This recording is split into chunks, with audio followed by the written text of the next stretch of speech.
Hello students, graph theory की video series में अब हम चर्चा करने वाले हैं एक बहुत इंपॉर्टेंट टॉपिक के बारे में, that is fundamental cut set matrix which is denoted by CF। इससे पहले हम A ऑफ F यानी reduced incidence matrix and B of F यानी फंडामेंटल सर्किट मैट्रिक्स के बारे में पढ़ चुके हैं। अब आइए समझ लेते हैं कि what is the fundamental cut set matrix which is denoted by C of F। Fundamental cut set matrix समझने से पहले या फंडामेंटल कट सेट्स को समझने से पहले हम नॉर्मली कट सेट्स को देख लेते हैं कि कट सेट्स बेसिकली होते क्या हैं। कट सेट्स बेसिकली एजेस का वो कॉम्बिनेशन है जिसको रिमूव करने के साथ ही हमारा जो ग्राफ है वो कम से कम दो कंपोनेंट में डिवाइड हो जाता है, यानी डिस्कनेक्टेड फॉर्म्स को फॉर्म कर लेता है, यानी डिस्कनेक्टेड ग्राफ बन जाता है। ओके, जैसे कि इस पर्टिकुलर ग्राफ की बात करें, ये एक अनडायरेक्टेड कनेक्टेड ग्राफ है। ये इसमें कंपोनेंट 1 है क्योंकि पूरा का पूरा कनेक्टेड है। यानी हम यहां पर कट सेट की बात करें, फंडामेंटल की बात अभी हम इसके बात करने वाले हैं, तो how many cut sets are there, how many cut sets are there. अभी हम फंडामेंटल की बात नहीं कर रहे, अभी हम नॉर्मली कट सेट्स को ढूंढ रहे हैं कि कितने कट सेट्स हो सकते हैं। सपोज 1 नंबर कट सेट, 2, 3, 4, कई सारे इसमें कट सेट्स हो सकते हैं जिसमें कि डिफरेंट नंबर ऑफ एजेस का कॉम्बिनेशन हो सकता है, जिसको रिमूव करने के साथ ही हमारा एक पर्टिकुलर कनेक्टेड ग्राफ एटलीस्ट दो कंपोनेंट में या उससे ज्यादा में भी बढ़ सकता है। तो अभी आइए यहां पर देखते हैं। तो अगर हम केवल इस एज 1 को रिमूव कर दें, कम से कम पहले एजेस कम से कम शुरू करते हैं, उसके बाद फिर इसको बढ़ाते जाएंगे। अगर हम यहां से सिर्फ इस 1 को डिनोट कर दें, डिलीट कर दें, तो आप देख सकते हैं कि ए बिल्कुल अलग हो जाएगा इस पूरे के पूरे ग्राफ से, एक नल वर्टेक्स की तरह शो करने लगेगा। तो यानी simply 1 can also be a cut set, यानी 1 एज को अगर हम रिमूव करें तो ये भी अपने आप में एक कट सेट है, क्योंकि ये इस पर्टिकुलर ग्राफ को दो कंपोनेंट में बांट देगा, जिसमें कि एक कंपोनेंट में तो ये पूरा हिस्सा रहेगा और बाकी दूसरे में ए नाम का एक नल वर्टेक्स रहेगा। आ जाते हैं आगे। क्या हम 2 को रिमूव करें तो उनका डिस्कनेक्टेड होगा? नहीं। 2 को रिमूव करें तो डिस्कनेक्टेड नहीं होगा, क्योंकि यहां से दूसरा कनेक्शन बन रहा है। 3 को देखें, 3 को हटाएं तो क्या, सिर्फ 3 को हटाएं तो तब भी नहीं होगा, क्योंकि ये वाला पाथ मिलेगा। लेकिन अगर हम 2 और 3 को एक साथ हटा दें तो यहां पर हम देख सकते हैं कि ऊपर वाला ग्राफ ऊपर रह जाएगा, यानी ये वाला पोर्शन ऊपर रह जाएगा, बाकी नीचे अलग हो जाएगा। 1, 2, 3 को भी एक साथ हटा सकते हैं, ठीक है। 1, 2, 3 को भी हटा देंगे तो बेसिकली क्या होगा, ए, बी और बाकी ये वाला हिस्सा नीचे सी, डी, ई एक जगह रह जाएंगे। तो डिफरेंट टाइप्स के यहां पर हम देख सकते हैं कि कट सेट बनेंगे। आ जाते हैं आगे। क्या 2 और 4 को एक साथ हटाएं तो क्या बनेगा? नहीं, ऐसा नहीं बनेगा। 2, 4 और 5 को एक साथ अगर इन तीनों को हटाएं तो डी आइसोलेट हो जाएगा। तो 2, 4 और 5 में be a cut set. Okay, 5 और 6 में भी अ कट सेट, क्योंकि उसकी वजह से ई रिमूव हो जाएगा, ई अलग पड़ जाएगा। ओके, 5 और 6 में भी अ कट सेट। आगे चलते हैं, और कितने बन सकते हैं? 3, 4, 6। ओके, 3, 4, 6 भी एक तरह का कट सेट हो सकता है, जिसको रिमूव करने पर सी बेसिकली अलग पड़ जाएगा। 2, 4, 6 अगर इस पोर्शन को डिलीट कर दें, यानी इन 3 एजेस को डिलीट करें, तो ये डी एंड ई एक तरफ हो जाएंगे, बाकी ए, बी, सी एक तरफ हो जाएंगे। तो 2, 4 और 6 अलग हो सकते हैं। 3, 4, 5 भी इस तरह से एक कॉम्बिनेशन बन सकता है। 3, 4, 5 भी एक तरह से कॉम्बिनेशन बन सकता है। यानी एक पर्टिकुलर ग्राफ में कई सारे cut set, basically normally cut set lie कर सकते हैं। लेकिन what is the funda behind the fundamental cut set? Fundamental cut set में हम क्या करेंगे, फंडामेंटल कट सेट निकालने के लिए जाहिर सी बात है इनमें से ही कोई ना कोई सा फंडामेंटल कट सेट बनने वाला है। तो डेफिनेशन ये कहती है कि इस पर्टिकुलर ग्राफ में से पहले हम स्पैनिंग ट्री को ड्रॉ कर लें, और स्पैनिंग ट्री को ड्रॉ करने में हम जो जो भी एजेस लेंगे वो बेसिकली ब्रांचेस कहलाएंगी, और जो एजेस बेसिकली छूट जाएंगी, जिनको कि हम बेसिकली स्पैनिंग ट्री में कवर नहीं कर रहे हैं, वो कॉर्ड्स कहलाएंगी। ठीक है, तो फंडामेंटल कट सेट की डेफिनेशन के हिसाब से क्या होता है कि एक कट सेट जिसमें एटलीस्ट 1 ब्रांच आ रही हो, मतलब केवल और केवल एक ब्रांच हो, बाकी सारी की सारी कॉर्ड्स हो, तो उस पर्टिकुलर कट सेट को बेसिकली हम फंडामेंटल कट सेट की कैटेगरी में रखेंगे। ठीक है, तो इस ग्राफ को मैं दोबारा से ड्रॉ करता हूं, और यहां पर एक स्पैनिंग ट्री को ड्रॉ करेंगे, और स्पैनिंग ट्री के बेसिस पर ब्रांचेस एंड कॉर्ड को लिखेंगे, और फिर हम फंडामेंटल कट सेट की बात करते हैं।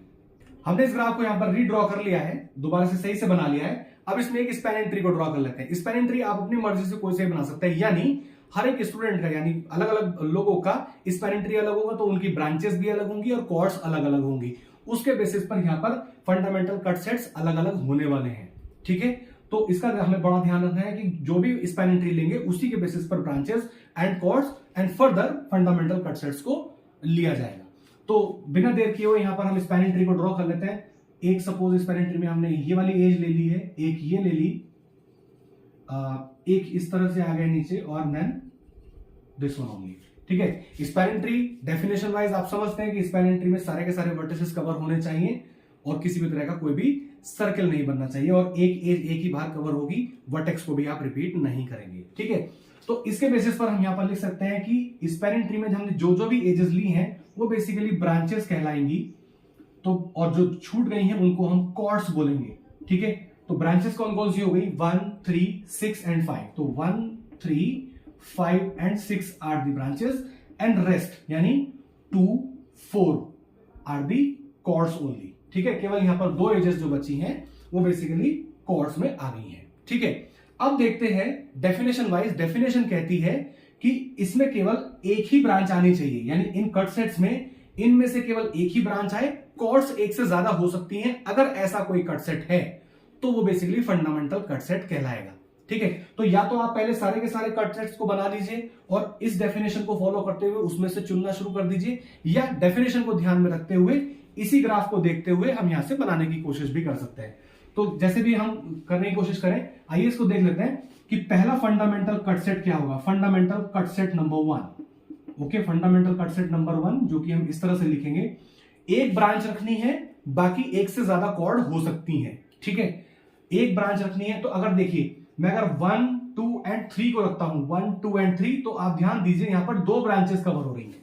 ठीक है, जो कि अलाउड नहीं है फंडामेंटल कट सेट के डेफिनेशन के हिसाब से, ये अलाउड नहीं है। एक ही ब्रांच होनी चाहिए, बाकी कॉर्ड्स एक से ज्यादा हो सकती हैं। अभी आप देखिए 2, 4, 5, 2, 4, 5 में आप देखिए 2 and 4 are the chords and 5 is only the single branch. Okay, तो 2, 4 एंड 5 ये एक हमारा फंडामेंटल कट सेट हो सकता है, क्योंकि 5 इज द ब्रांच, एक सिंगल एलिमेंट यहां से आ रहा है, बाकी ये दोनों या एक भी आ सकता है। ठीक है, कॉर्ड्स एक भी हो सकती है, दो भी हो सकती है, सारी भी हो सकती है, लेकिन ब्रांच के साथ कंडीशन है कि ब्रांच केवल एक ही होगी। ठीक है, आगे बढ़ते हैं, fundamental cut set number 2 find out करते हैं। अगर हम इसको ले लें 2, 4 एंड 6, ओके, तो यहां पर भी आप देखिए 2, 4 एंड 6, 2 एंड 4 कॉर्ड है and 6 is the branch, single element यहां से आ रहा है। ठीक है, बाकी दूसरा देखते हैं 2 एंड 3। ठीक है, 2 and 3, 2 is a cord, 3 is the single branch, तो 2 and 3 may be the third cut set, fundamental cut set. बाकी आप देखिए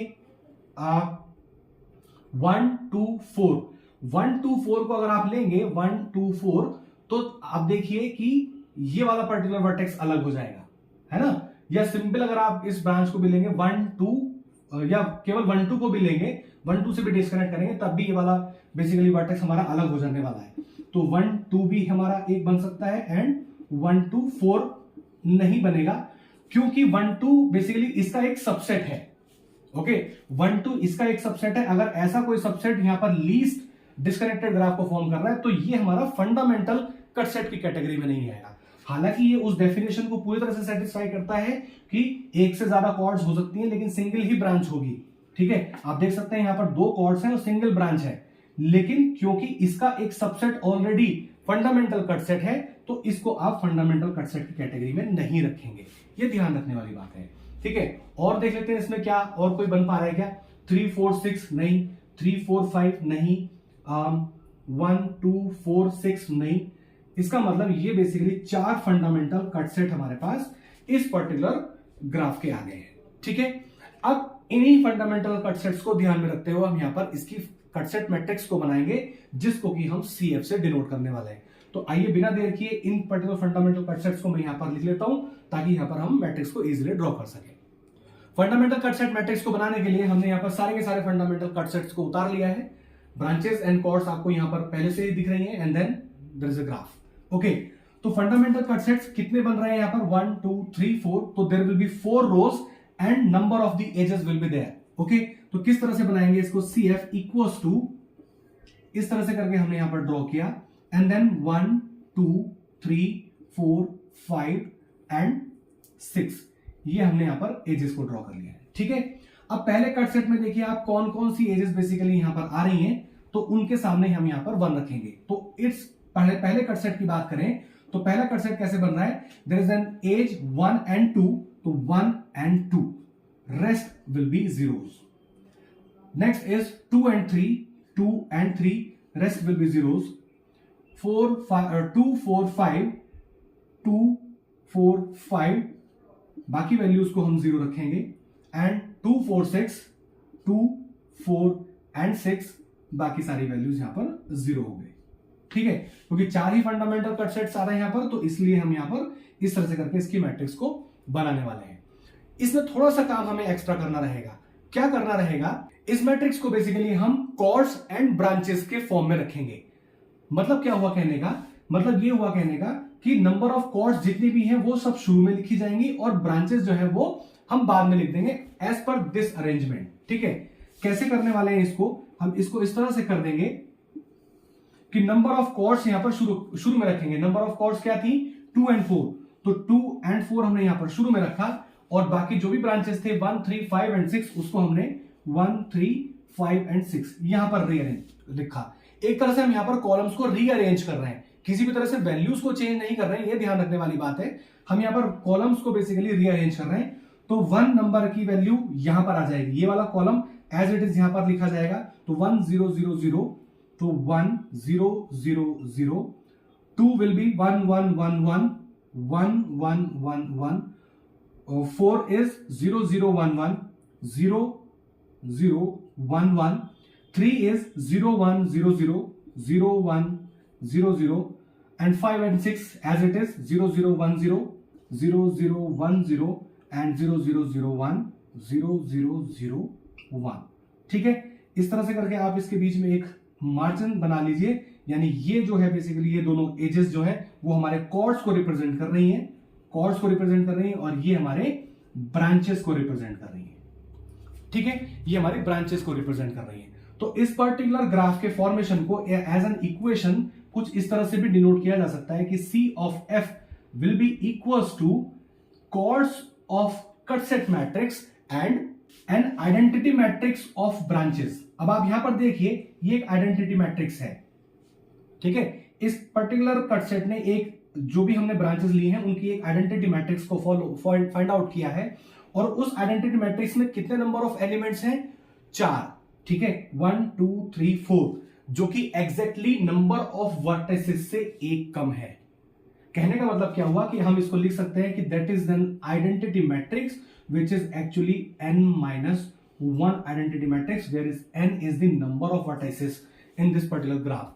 n इज 1 2 3 4 5, n-1 मतलब 4। आप देख सकते हैं यहां पर 4 ही एलिमेंट हमारे पास, यानी 4 ही बेसिकली रोज निकल करके आ रही है। That's why it may be written as C for यानी cut set, chords and identity matrix of n-1 elements.